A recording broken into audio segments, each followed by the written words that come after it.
Hello everyone, welcome to our channel. బంగాళాఖాతంలో ఏర్పడినటువంటి అల్పపీడన ద్రోణి తెలుగు రాష్ట్రాల్లో రానున్నటువంటి 4 రోజుల పాటు కురనున్నటువంటి తేలికపాటి నుంచి మోస్తరు వర్షాలు, అరేబియా మహాసముద్రంలో కొనసాగుతున్నటువంటి ఉపరితల ఆవర్తన ద్రోణి.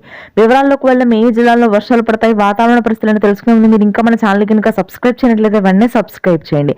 ఫెంగల్ తుఫాను ప్రభావంతో ఇప్పటికే అత్యధిక వర్షపాతం నమోదైంది రాయలసీమ జిల్లాలో.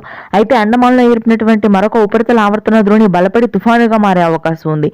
దీని ప్రభావంతో మరొకసారి నెల్లూరు, ప్రకాశం, తిరుపతి, చిత్తూరు, కర్నూలు, అనంతపురం వ్యాప్తంగా భారీ వర్షాలు నమోదవుతాయి రానున్నటువంటి 2 రోజుల పాటు. ఇప్పటికే ఈ ఉపరితల ఆవర్తన ద్రోణి అనేది బలపడడంతో రాయలసీమ, దక్షిణ కోస్తా ప్రాంతాల్లో వర్షాలు మొదలయ్యాయి. 2 రోజుల పాటు కొనసాగుతాయి. మధ్యాంధ్ర, ఉత్తరాంధ్ర జిల్లాల్లో ఆకాశం మేఘావృతమై తేలికపాటి నుంచి మోస్తరు వర్షపాతం నమోదవుతుంది.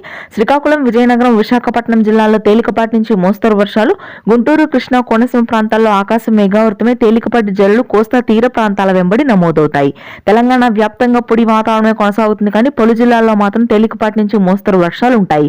హైదరాబాద్ లోని ఆదిబట్ల, గట్కేసర్, పంజాగుట్ట, నాంపల్లి, మణికొండ, చార్మినార్, ఓల్డ్ సిటీ, ఉప్పల్ ప్రాంతాల్లో తేలికపాటి నుంచి మోస్తరు వర్షాలు ఉంటాయి. ఉత్తర తెలంగాణ జిల్లాలో చిరుజల్లులు నమోదవుతాయి. రానున్నటువంటి 24 గంటల పాటు ఇది వాతావరణ అప్డేట్. Thanks for watching.